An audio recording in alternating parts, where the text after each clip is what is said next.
les organisations les ONG yi nga xam ne ñoo jëm ci wàllum protection de l'enfance def nañ ci ay études gis ni c'est nekkul lu gën voilà bu ma ñëw ci violence verbale ak émotionnelle donc loolu noonu dafa nekk ay donc mooy maanaam ci ay wax ak ci ay waxu ci mbirum wax violence yi joo xam ne ci ay kàddu la donc kàllaama yu ñuy utiliser mën na blesser xale bi psychologiquement émotionnellement voilà. Parce que loolu daf koy fragiliser day wàññi estime de soi bi mu am donc lépp la nga xam ne dafa nekk ay insultes ay saaga ay menaces wala ay humiliation di teg xale bi gàcce yooyu yëpp dafay jouer ci bopp bi. mën naa joxe benn exemple boo peut-être que ñenn ñi gis nañ ko benn vidéo la woon bu nekkoon ci réseaux sociaux yi benn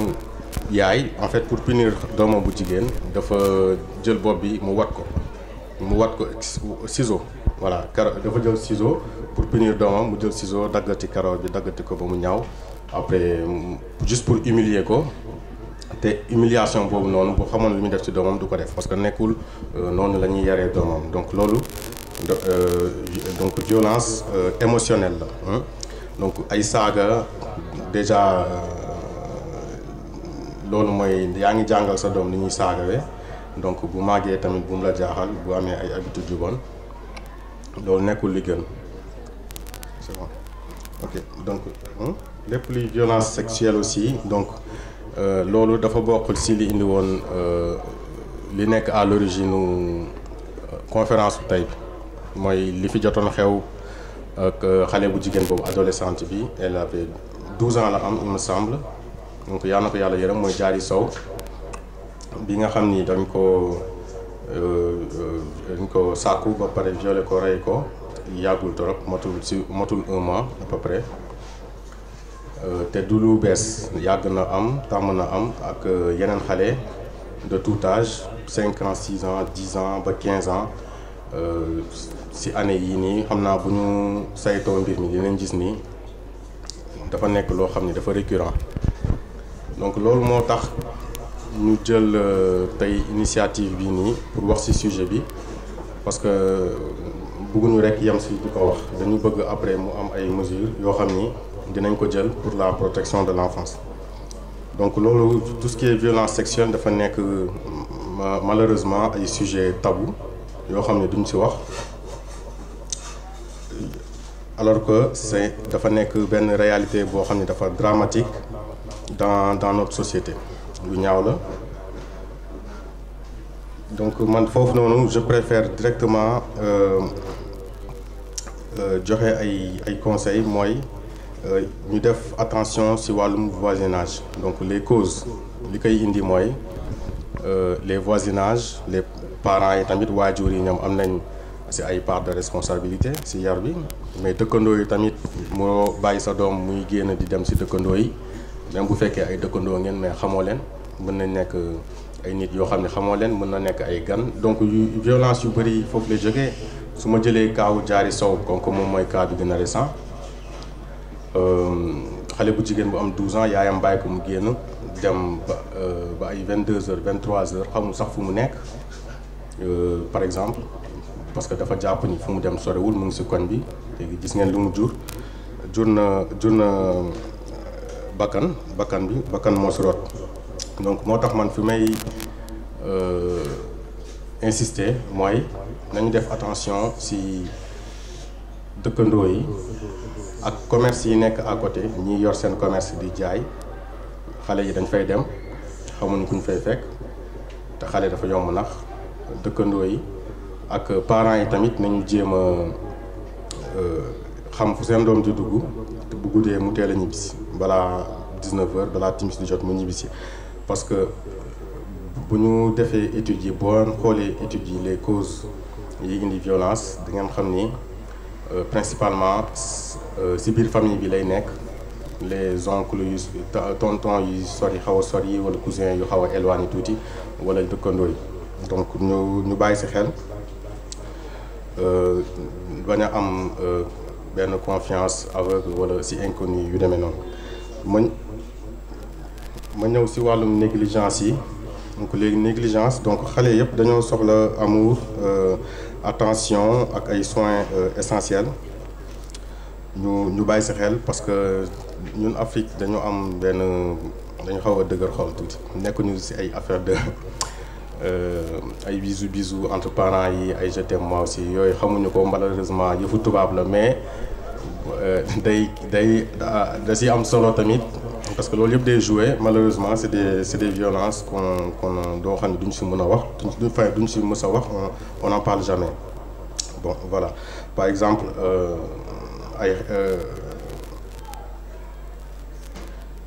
par exemple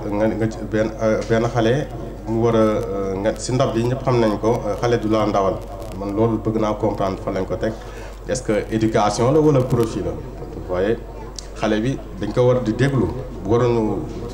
mën nga nekk mag nga am 70 ans xale bu am 10 ans jàngal la benn affaire te pourtant yaa ngi ko magee 60 ans c'est pas parce que yaa ko njëkk juddu que dund nga 50 ans avant ñu juddu que ni amul lu mu lay jàngal boo waxee nga ne ko noppil il faut écouter les enfants il faut pas les ignorer waroo leen négliger seen avis dafay compter parce que mën na am tamit mu ngi si demoon na seeti benn dëkkandoo mu jël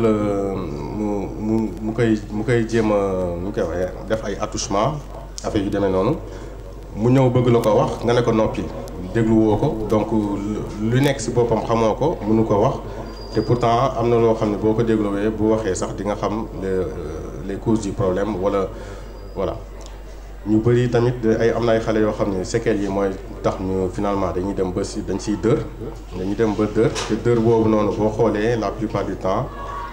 xale mag yi nga xam ne dañoo bu ñu xoolee ci seen enfance dinañ gis ni amoon na foofu noonu ay problèmes ay violences yu demee noonu donc pour vous dire que séquelles yi mën na dem fu sori mën na dem ba nekk lu graaw c'est des séquelles psychologiques physiques émotionnelles ba da nga xam ne mën na dem sax ba ci néegu sëy muy am foofu noonu yeneen répercussions par exemple séquelles parce que maanaam les perturbations voilà perturbation yu nekk ci xale bi mën na dem ba ci néegu sëy muy conséquences yi ñu koy soog a gis foofu donc mën nañu éduquer autrement voilà sans pour autant que ñuy dóor éduquer autrement mooy sa doom bu defee dara wala sa jarbaat wala yu demee noonu mën nga ko wax pour mu dem au coin nga punir ko wala mu dem ci néegam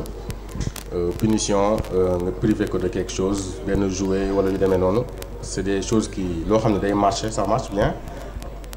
te dina comprendre wala nga expliquer ko mu comprendre parce que tamit xale boo ko dul expliquer du comprendre dóor taxul kenn mu comprendre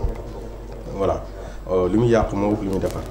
voilà donc nañ jéem a éduquer d'une autre manière loolu dina créer tendresse dina créer xale bu dal boo xam ne tamit day réfléchir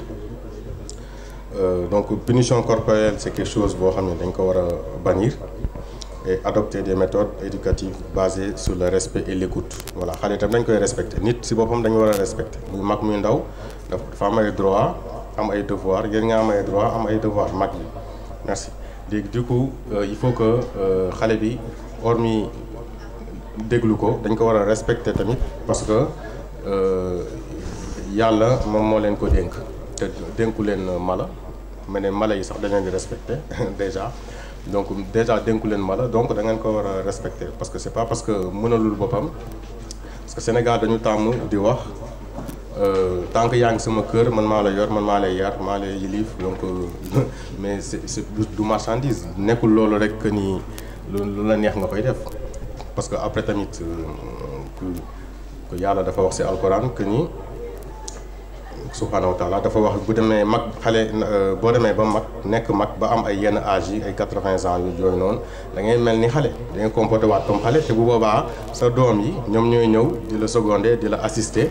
di la jàppale sur tous les bords assistance financière assistance au quotidien yu demee noonu donc da ngay boo nekkee borom xel rek boo xalaatee loolu ni dina ñëw benn jour rek yow di nga jéem a bàyyi xel si wàllum respecté bi nga war a respecté say doom ak yooyu noonu donc voilà yooyu am na ci solo. Il faut aussi soutenir les victimes donc ñu soutenir leen mooy ñu bàyyi leen xel donc ñu offrir leen benn accompagnement psychologique et juridique aux enfants qui sont en détresse parce que mooy dafa mel ni ay jooy yoo xam ni doon gis rangoon jooy intérieur xale yi dañ koy nakkarloo te pourtant waaleykum salaam xam nga léegi ñooñu noonu il faut que foofu gouvernement bi laay interpeller ak les instances yu demee noonu pour ñu jéem a def dara parce que am na yoo xam ni il faut que mu nekk ay organisations gouvernementales ou non gouvernementales yu koy def parce que c'est des choses qui relèvent de l'ordre régalien par exemple la plupart du temps comme mettre des instances juridiques ay xale yi am ay temps de parole di gis ay psychologues psychologie dafa doon loo xam ni ñun dama ñëwaat si duma leen bàyyi parce que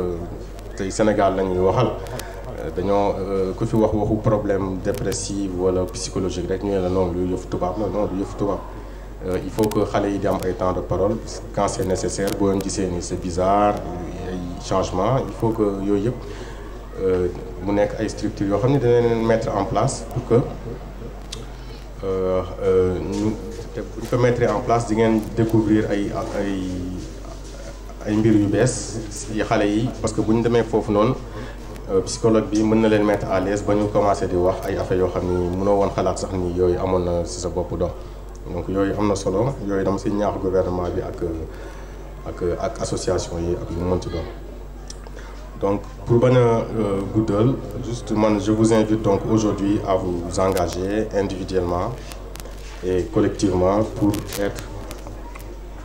des acteurs du changement. Donc nous mobilisez-vous pour faire entendre la voix de ceux qui ne peuvent pas toujours parler comme ni ma ko doon waxee et qu'on donne aux enfants la chance de s'épanouir dans un monde meilleur. Voilà ma joxaat kàddu gi Aminata, donc merci pour votre attention. Man ci li ma bëggoon ñëw mooy que est-ce que ñun ñoo ngi bàyyi xel ci li nga xam ne moom la ñu nekk di waxtaane est-ce que xam nañ importance ak impact bi mu mën a am ci société bi. On parle des enfants xale te soo leen seetloo ci tente bi am na branche d'âge bu ci nekk maa ngi gis ci ginnaaw sama maam Awa Diène y a les mamans y a les frères y a les grandes sœurs et grands frères te ñooñu dañu am fu ñu tàmbalee mooy xale avant ngay nekk maam avant ngay nekk yaay avant ngay nekk mag bu góor ou bu jigéen da nga njëkk a nekk xale ba pare. kon amaana suñ ñu tettewul woon teg ñu ci bon yoon yar ñu di ñu déglu di ñu jàngal comment vivre dans la société yóbbu ñu école ñu mën a xam ou jéem a emprunter benn yoon pour suñu ëllëg kon tey ñu bari duñu egg ci fu ñu toll. Donc xale mën naa dire que ni mooy c'est la racine mooy lépp c'est la base. C'est le début dafa am solo et bu leen fàtte ni les droits des enfants c'est une branche des droits des hommes. Cela veut dire on doit les considérer comme des hommes. Fi ñu teg mag ñi foofu la ñu war a teg xale yi xale mooy lépp bañ na ko ba entre parenthèses ñaar ñuy sëy yàlla nag mooy dogal lu ñuy gën a bëgg ci seeni projet le premier mooy am doom bébé xale mooy lépp donc xale boobu dafa soxla éducation dafa soxla écoute dafa soxla attention dafa soxla protection dafa soxla ku ko tete dafa soxla ci ku mu wéeru dafa soxla ku ko wan yoon xale mooy lépp encore une fois parents yi ils ont une grande part de responsabilité sur les éducations des enfants leur protection et leur surveillance mais bu ñu fàtte école yi parce que xale yi dañuy passer presque la majeure partie de leur temps ñu ngi koy passer ci école yi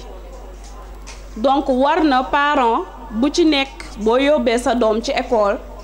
ngay topp di xool nag maître ou maîtresse professeur kan moo nekk di ko yor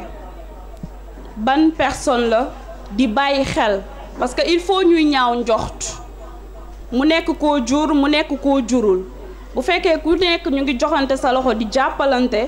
di bàyyi xel doom bu nekk parce que dooni kii sama doom la rek je m'en fous des enfants des autres ah non non non ça se passe pas comme ça il faut ñuy bàyyi xel ñeneen ñi parce que lu am rek mën na am impact ci ñëpp mën na la bañ concerner yow en tant que parent mais conséquences yi mën na am impact ci ñëpp xale mooy racine encore une fois xale mooy dooni yaay le président de la république incha allah yàlla na yéex tey su demoon ba war a wàcc encore un homme ça peut être peut-être kenn koo xam mën na ko mag mais jeune en général lu ci ëpp noonu lay demee ñoo leen di remplacer dañuy am cursus dañuy am yoon duñu judd rek ñoom tracer seen bopp seen yoon fu ñuy jaar et tout ça là il faut que soo leen remarquer actuellement dans la société actuellement niveau de violence bi ñu nekk xale yi di ko subir ah là c'est énorme c'est trop donc parents yi ils ont failli parce que je peux pas comprendre ngay bàyyi yenn xale yi benn âge bi ñuy traîner dans les rues ba ay guddi des heures de crime c'est grave eux ils savent pas ce qu'ils fassent amaana suñu amoon parent boo xam ne mu ngi leen di toppatoo mu ngi leen di bàyyi xel fu ñuy dugg fu ñuy génn fan lañ nekk ak lu ñuy def am na lu ci bëri loo xam ne mën nañ ko éviter donc ñu bàyyi xel loolu di bàyyi xel daara yi c'est pas parce que ñi yor suñu doom yi ce sont des maîtres coraniques rek on va les faire confiance à 100% et laisse comme ça et on laisse comme ça non non non non non il faut avoir un suivi il faut avoir un suivi mag sax dañ koy topp sax nu ma la xale quelqu'un qui n'a rien demandé qui n'a pas demandé à naître nga la su ñëwee nañ ko jox lu mu yellool ay àkkam il faut que ñu ci bàyyi xel aussi beneen point bi ma bëggoon ñëw mooy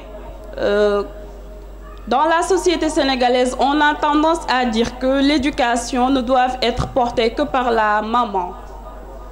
en général ils disent que les maris ou bien les pères seen wareef mooy juste dem indi xaalis ñëw non non non non c'est pas ça c'est un devoir qui doit être partagé lu ñu war a séddoo la yaay daf ci am wàll papa daf ci am wàll les pères aussi am nañ ci wàll alors c'était tout ce que je voulais ajouter par rapport au thème portant sur les violences faites aux enfants. On souhaite aussi la bienvenue au coordonnateur monsieur Abdou Ndiaye, président de l'équipe basketball des bu dee xel bi dafa muy ma wax sax matul mais foofu la tollu encadré ko am na benn niveau bu ko amee mu dem jàngi métier dañ ko soxla dañoo soxla menuisier dañoo soxla électricien dañoo soxla menuisier on a besoin de tous ces métiers là ñëpp mënuñoo nekk ci ay bureau c'est pas possible nañu bàyyi sonal xale yi ak toroxal bi humiliation psychologique moo raw sax ay dóor ci yaram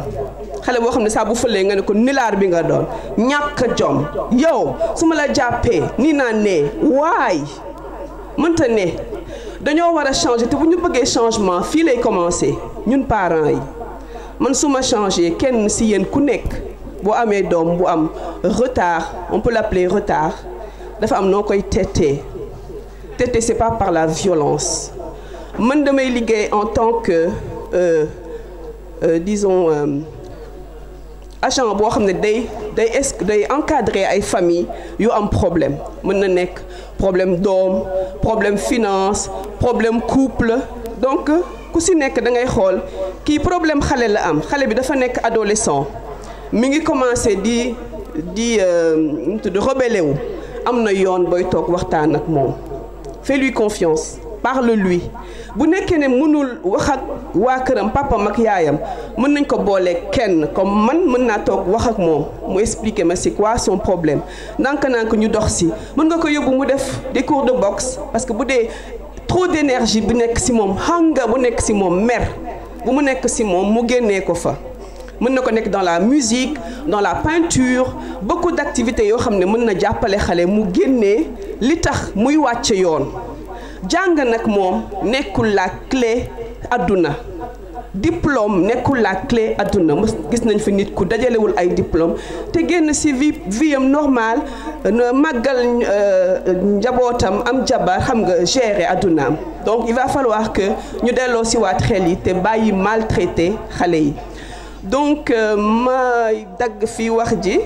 parce que mi ngi guddi di wax ni vraiment kontaan na torop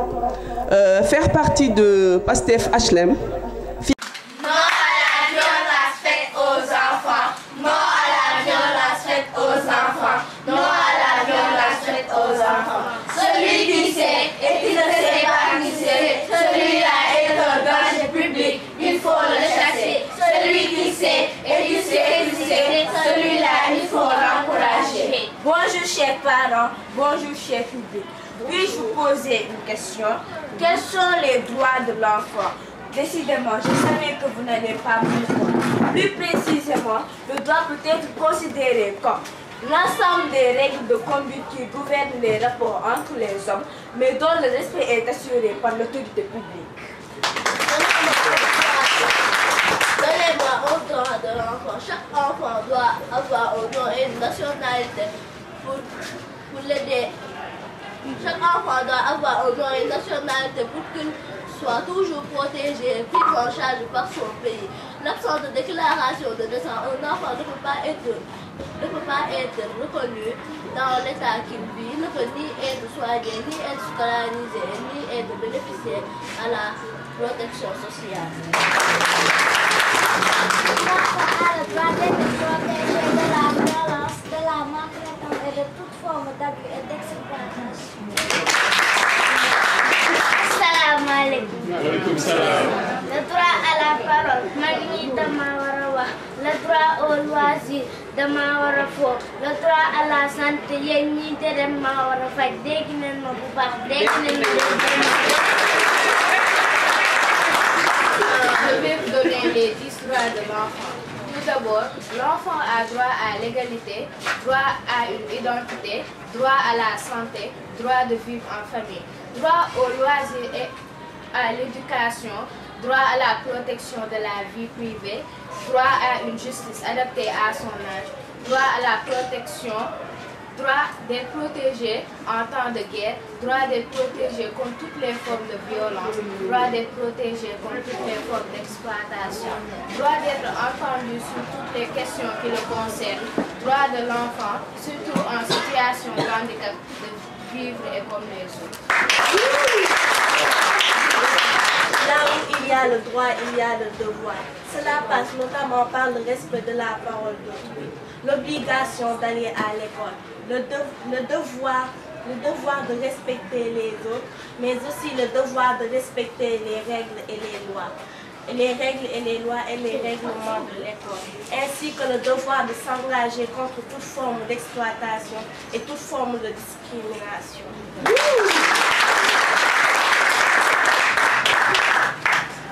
naatal suñu gox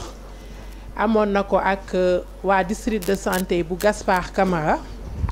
muy ay causeries yu ñu doon def mu nekkoon 6 causeries benn mobilisation sociale ak 60 VAD ñu waroon ko def nag ci sensibilisation lutte contre le paludisme tey nag yàlla def mu nekkoon tey njeexantal bi ñu boole ci woon waxtaan ci violence faite aux enfants parce que ku nekk xam na temps yi violence bi nga xamante ni xale yi ñu ngi koy dund donc tey loolu moo waraloon tey ndaje mi di kontaan ci ñëpp seen teewaay di leen wax aussi la présidente des femmes Adja Sali mi ngi nii toog di rafetlu vraiment responsable femmes yi fi toog yëpp di kontaan ci ñëpp di waxaat Amanatu félicitation kontaan nañ ci la grande patriote yow macha allah gisuñu la mais li ngay liggéey ci ginnaaw ñun ñëpp remarqué nañ ko que muy ci femmes yi que muy ci góor ñi macha allah à chaque fois yaa ngi ñuy woo di ñu jox say xalaat di ñu jox say orientation kon yow amuñu lu dul di la féliciter di leen ñaanal aussi mënuñu aussi ñàkk a wax ci parti bi muy Pastef les patriotes suñu président Diomaye jiite ko suñu premier ministre Ousmane Sonko di leen ñaanal rek yàlla na yan bi oyof yàlla jàppale ñu aussi suñu projet bi ba Sénégal gépp gis ci seen bopp Afrique gis ci seen bopp le monde entier gis ci seen bopp di wax félicitations à tout le monde kontaan naa ci kàddu yi Amina merci beaucoup félicitations à toi aussi léegi nag docteur Ousseynou moo waroon ñëw mais dafa am dëj du lu ñuy programmer donc nee na mu ngi ci yoon bi du ñëw mais egseegul mais ñu ngi leen di présenter suñu benn patriote boo xamante ni macha allah madame Sissoko ngeen tàcc ko bu baax a baax a baax mu nekk nag membre Pastef nekk ci bureau femme Pastef HLM yàlla def na nag mu ngi suivre di dugg ci kii bi di joxe ay xalaatam mais ñu ngi koy soog a gis tey di ko wax ne ko maman dalal ak jàmm mu nekk nag agent de santé donc moom mën nañu développer ci palu bi ak ci violence faite aux enfants kon maman ñu jox la parole di remercier waat ñëpp merci beaucoup merci Amina. c'est que le plus souvent damay nekk Thiès moo tax damay jaamante diggante Thiès ak Dakar moo tax li may ñëw si daje yi bëriwul moo tax tey ñu si ëpp yaakaar naa tey ñu ngi may soog a gis nag di kontaan nag si invitation bi ma ngeen invité nii sama intervention bi si improvisé waaye puisque mbirum santé la man du ma médecin mais am na tuuti lu ma si xam ma ne kon bokk naa ñëw rek indi si sama contribution bu ndaw kon thème yi nga xam ne lañ doon waxtaanee tey ñaar la bu njëkk bi mooy les violences faites aux enfants muy mettital yi nga xam ne ñu ngi koy teg xale yi ndax violence mooy mettital donc mettital yi ñu teg xale yi mooy thème bu njëkk bi thème bu njëkk boobu comme ni ko sama doom ji Moussa développé woon rek li ñu si war a jàpp mooy bu njëkk ñu xam yan xeetu mettital moo am quels sont les types de violence ñaareel bi quelles sont les causes de ces violences lan moo waral ñuy mettital xale yi troisièmement ñu xam quelles peuvent être les conséquences de ces violences maanaam mettital yooyu lan la mën a jur ci xale yooyu ñeenteel bi nag di quatrième enfin comment faire pour prévenir ces violences maanaam naka la ñu war a def pour moytu violence yooyu pour violence yi bañ a am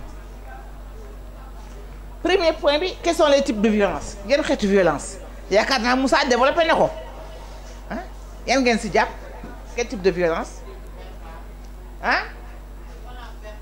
verbal très bien physique ah sexuelle merci beaucoup ah morale psychologique et tout kon bi mu njëkk wax mooy violence physique mooy bépp mettital boo xam ne bii dafa jëm ci yaramu xale bi te boo ne violence physique nag li ci jëkk saat mooy dóor yi ndax xale am na xale yoo xam ne dóor daf leen a sonal lu ñor ñu dóor leen ñu darul ñu dóor leen soo waxee ñu ne dañ leen di yar te yaakaar naa xëy na yar dóor du yar donc violence physique bu jëm ci yaramu xale bi kii wax na violence sexuelle boobu aussi mën nañ ko wala ci violence physique maanaam koo xam ne kii dañ koy sàkku te du coobareem xale bi ñu sàkku te du coobareem loolu violence sexuelle la ban ngeen waxati verbal mooy ban lan mooy verbal ku joxe exemple violence verbal ah di ko xas di ko saaga loolu yëpp ay mettital la yooyu mooy yi nga xam ne moo gën a fés mais sànq xale yi def fii sketch bi ils ont parlé des droits de l'enfant s'il y a un de ces droits qui n'est pas respecté, on peut dire qu'il y a violence. ndax soo amee doom nga war koo dundal te dundaloo ko c'est une forme de violence parce que respecté loo droit am su fekkee aussi xale bi am nga ko nga war ko jàngal jàngul daan na ko yaa ngi koy violence kon violence bi ça peut être connu ou bien inconnu par xale bi mën na xam ne lii violence c'est parce que mu ngi koy yëg mais aussi mën na ko bañ yëg parce que su fekkee ne yow jàngaloo ko yaroo ko di mu waree moom xëy na moom il n'est pas conscient de ça mais c'est une forme de violence kon ñu jàpp ne lépp loo xam ni droit de l'enfant la su fekkee ne dañ koo respecté wu rek mën nañu wax ne c'est une violence faite aux enfants léegi quelles sont les causes de ces violences lan moo tax ñuy mettal xale yi ah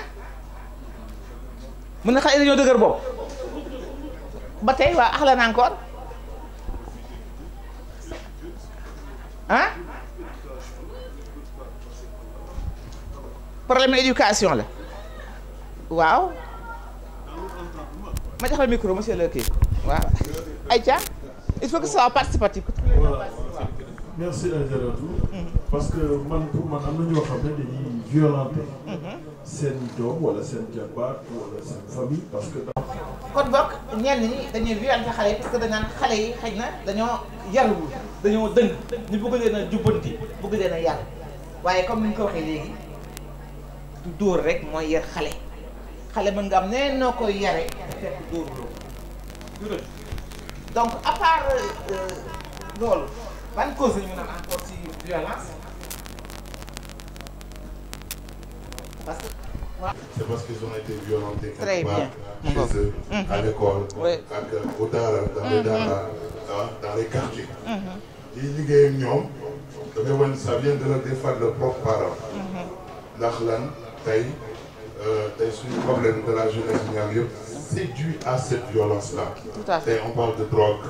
on parle de la sexualité, on parle de l'homosexualité, on parle de beaucoup de choses yoo xam ne xale yi jàngee nañ ko ci mbedd bi li ko waral parce qu'ils ont été menacés ou ñu abusé ou ñu dóor leen ou ñu ragal ñu dóor leen ñu daw fàq dem.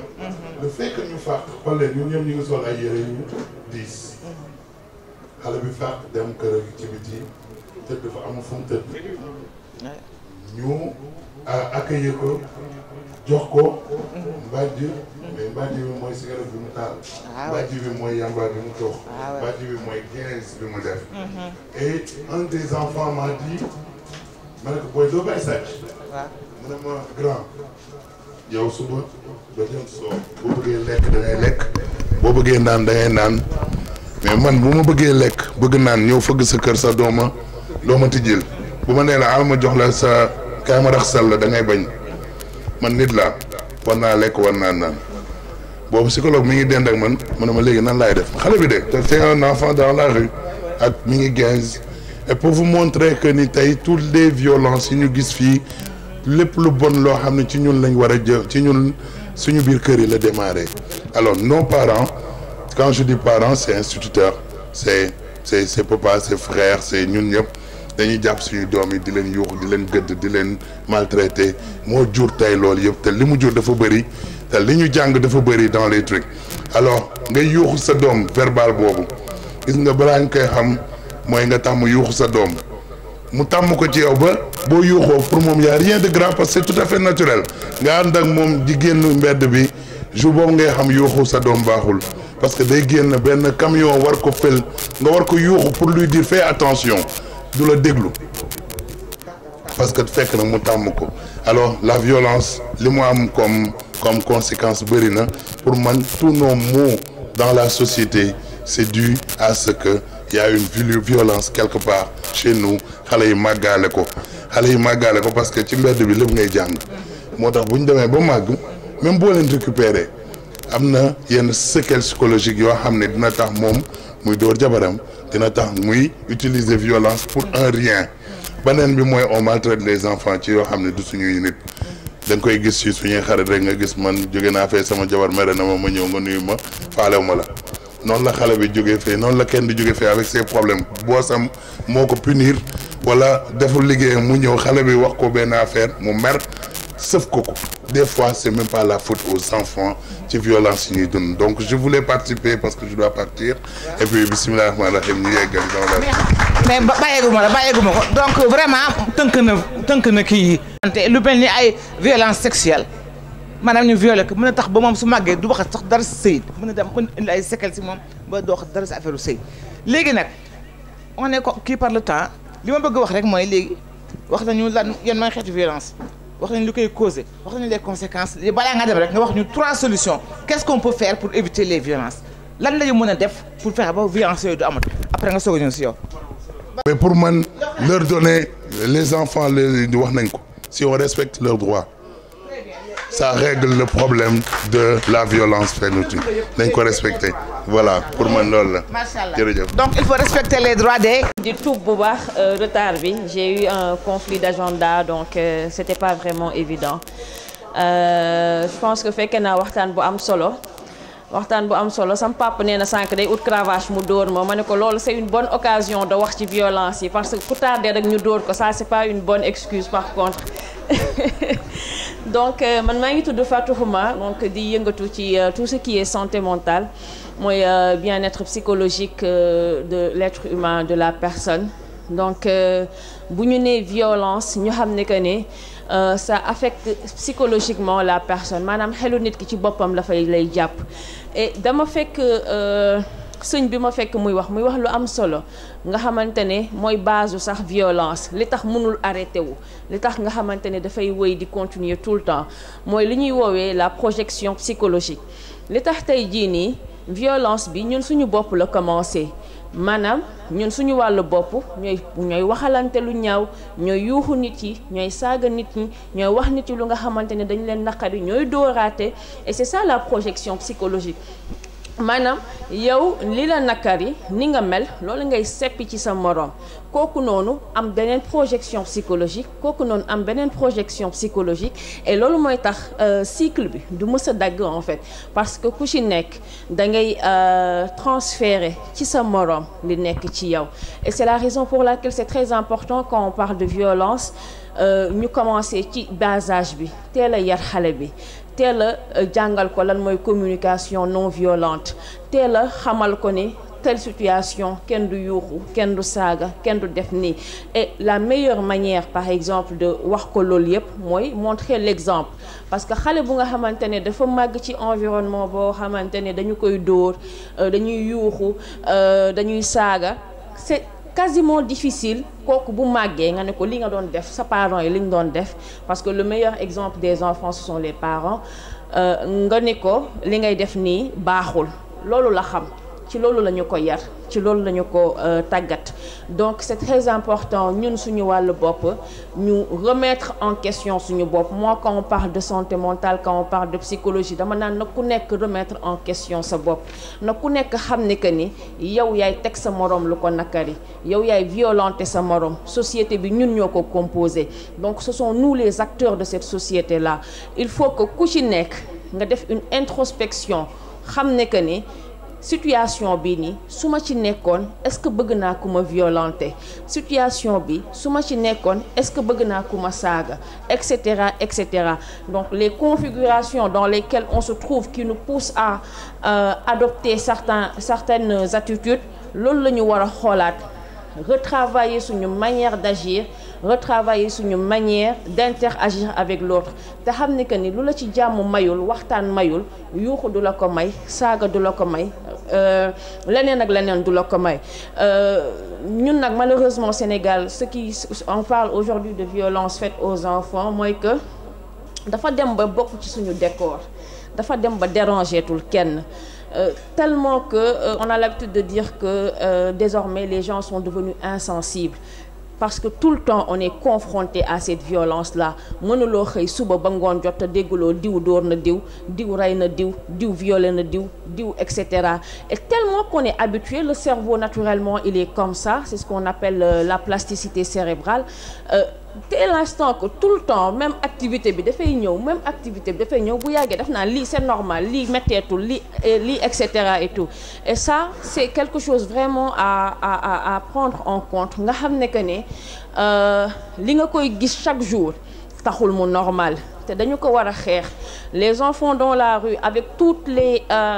violences auxquelles ils sont confrontés dañu ko war a xeex c'est pas parce que on les voit tous les jours qu'ils font partie du décor ils n'en font pas partie dañ leen fa war a jëlee et j'ai bien aimé la réponse du fait qu'on devrait respecter ces droits-là et c'est parce que ces droits-là ne sont pas respectés qu'on a du mal aujourd'hui à trouver toujours des solutions parce que encore une fois nañu ko delloo si waat ci suñu bopp ñu xamante ne que ne ñun ñi ñooy problème bi nañu saytuwaat suñu bopp je pense que loolu laa si rajouté di jéggaluwaat encore une fois ci retard bi vraiment maa ngi jéggalu je suis sûre que y a eu de très belles interventions yu fi am dommage que je n'ai pas pu assister mais vraiment je pense que loolu laa si amoon lu ma ciy sànni comme cadeau merci beaucoup.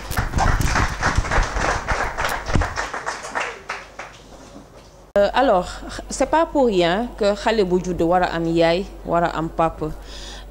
dafa am ku ci nekk lu nga ko war a jox côté affection et qui fait partie du développement de l'enfant dañ lay wax ne xale bi bu tollee de tel âge à tel âge il a forcément besoin de la présence de ses deux parents faute de quoi dafay am ay carences affectives yooyu noonu nag j'ai l'habitude de dire que la plupart de nos populations en souffrent ndaxte néew na ci suñu ay société lu ñuy accorder de l'importance à l'affection boo koy wax sax dañ naan la yëfu tubaab la dañ naan la non waroo jege sa doom danga ko war a bàyyi mu débrouiller wu et cetera et tout alors que l'enfant à un moment a besoin qu'on soit proche de lui qu'on lui dise que oui tu es aimé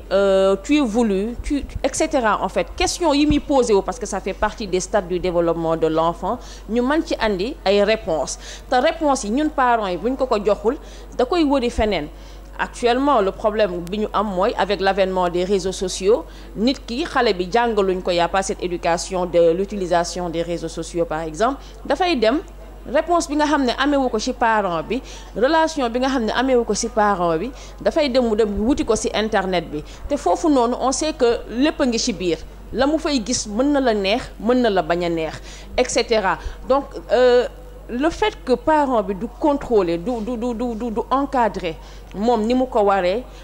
enfant bi dafay am ay répercussions ay carences affectives yoo xamante ne boo ko amee ci sa enfance daf lay topp toute ta vie parce que mënuñu delluwaat ci ginnaaw delloo la affection boobu noonu de ce fait on ne pourra que t'apprendre à contrôler ce manque-là d'affection mais mënuñu la ko delloo mi ngi mel ne tey jii nii at yi nga passé mën nañ la fexe ne la non peut-être at yi nga passé nii liggéeyoo wala dara mënuñu la ko rattraper an yooyu noonu passé ndax passé na ba pare mën nañ fexe nag ba lii di ñëw peut-être ñu jox la liggéey boo xam ne mën na ko compenser par exemple mais c'est tout le temps difficile et c'est la raison pour laquelle là on assiste à des phénomènes comme l'addiction aux vidéos pornographiques l'addiction à la sexualité yi nga xamante ne c'est toujours un tabou dans notre société dañ ko rus a wax mais beaucoup d'enfants en souffrent beaucoup de jeunes en souffrent et c'est un problème qui est là qui est permanent qui est récurrent avec lequel on vit tous les jours donc di ñaaxaat parent bu ci nekk nga xam ne que ni sa doom da nga ko war a jege sa doom da nga ko war a déglu jamono nag dafa nakadi bokku ci nekk da nga war a jug da nga war a uti mais on ne demande pas du temps de quantité à donner à l'enfant mais des temps de qualité mooy même boo liggéeyi jee kër yi ba wàcc amal benn waxtu bu nga xamante ne da nga koy toog ak sa doom ngeen waxtaan école ba naka la demee lan la ñu fa def lan lañ la fa def lan la professeur bi def et cetera nga tàmmal sa doom muy wax parce que problème mu parents yu bari mooy ñemew tellement que créé wuñu relation boobu ak seen doom yi ba problème am ñu naan pourtant moom waxuma dara du la wax dara parce que vous n'avez pas cultivé cette relation là et c'est une relation à cultiver donc xale yaa ngi dund ay harcèlement ci seen école yi ñu leen fay wax yu leen naqari xale yaa ngi fay dugg body shaming xale yaa ngi fay dund leneen ak leneen il faudrait que parents yooyu noonu mën a jege seen ay doom mën a waxtaan ak ñoom et tout le temps xam ne que ni du professeur mooy remplacer parent du maître coranique bi mooy remplacer parent kenn mënul remplacer parent l'affection bi xale bi soxla ay waajuram rek ñoo ko mën a jox et loolu dañ ko war a bàyyi xel xam ni que ni ci devoiru parent bi la bokk. Bon et je pense que ça va un peu plus loin aussi mooy que confiance en soi boobu bu ñu nee peut-être affection kese sax yamul foofu mooy que du caagi ne da ngay jege sa doom kese mais da ngay am une communication non violente ak moom xale bi doo ko ne da ngaa dof. doo ne ko yow xamoo dara bu ñëwee amul note bu baax nga ne ko yow mi yaa gën a nulaar seen ce sont des langages à ne pas tenir avec un enfant parce que loolu mooy tax ba bu demee ci mbooloo sax war a jël la parole ah sama yaay de nee na xamuma dara donc waruma jël la parole ah sama papa chaque jour nee na man li may wax amul benn solo donc waruma jël parole donc ce sont des mots yu nga xamante ne on doit y veiller et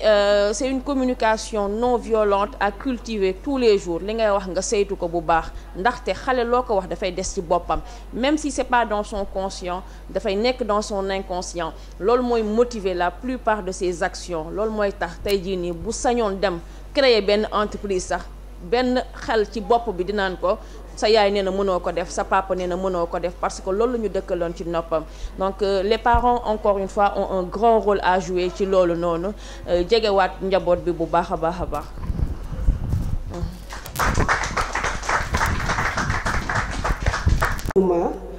macha allah def na lépp lu mu mën pour ñëw mais yenn saa yi moom affaire yi moo lay tënk ñu koy remercier bu baax a baax li mu fi jot a wax wane na xam-xam doyaluñ si mais nag sedd na te mi ngi bëgg a guddi te normalement on avait prévu de terminer à 19h te 20h jot na donc di wax rek tous nos remerciements si membres cellules yi ñëpp ñi ñëw ñëpp les responsables de cellules tous les patriotes yi ñëw tey sunu mbokk waa koñ bi xarit yi mbokk yi ñi ñëw ñëpp mais dama bëggoon def benn remerciement particulier ngeen baal ma rapidement par souci de transparence parce que dañu am benn projet bu tudd patrioludique ñu bëgg a boole éducation ak loisir fas yéene jël xale quartier bi di leen yóbbu ñu dem sortie vacances mais si ay lieux bien spécifiques lieux yu ànd ak histoire duñ leen mën a yóbbu par exemple Disneyland ou je sais pas où mais foo xam ne am na histoire ci ginnaaw ñu mën a toog ne leen fii kat mooy Gorée lii moo fi xewoon lii mooy Phare des Mamelles lii moo fi xewoon le port de Dakar a été créé bal année ndax lii ndax laa loolu nag dañ ci fas yéene invité cellule bu nekk ñu jël kenn ci seen doom yi donc du doon dimanche bi mais dimanche bi di ñëw donc dinañ leen yóbbu ñu yendu fenn jox leen ñu lekk naan indiwaat leen ci kattanu yàlla donc loolu pour mu mën a nekk nag dafa am ñoo xam ne dañoo subventionné dañu jox seen xaalis ndax dañoo bëgg ñu réaliser projet boobu donc moo bëgg leen a lim ci kanamu caméra yi mën leen ko yónnee ndax transparence mën ci loolu lay dox donc suñu cellule dërëm bu fa dugg dinañ ne fi la dugg bu génnee dinañ ne fi la génn donc may lim nit ñi nga xamante ne dugal nañ seen xaalis ci cellule Pastef HLM 5C ok donc il y a soxna Maymouna Sow soxna May Kanji sëñ Almami Sidi Camara Ousmane Touré soxna Ndey Khady Moussa Diakhaté soxna Lala Gueye sëñ Ibrahima Gueye soxna Aminata Tamba soxna Aïcha Badji ak Lala Gueye ñu leen di gërëm di leen sant di wax ni ñooñu dugal nañ seen xaalis suñu biir kees voilà te lépp luñ ci def dinañ def nii nañ ko doxalee donc di leen gërëm bu baax a baax di leen sant di leen ñaanal ngeen yegg seen kër ci jàmm ak salaam di espérer que buñ leen woowaatee ci mbirum waxtaan yi di ngeen am plaisir pour ñëw bokk ko ak ñun jaa ngeen jëf.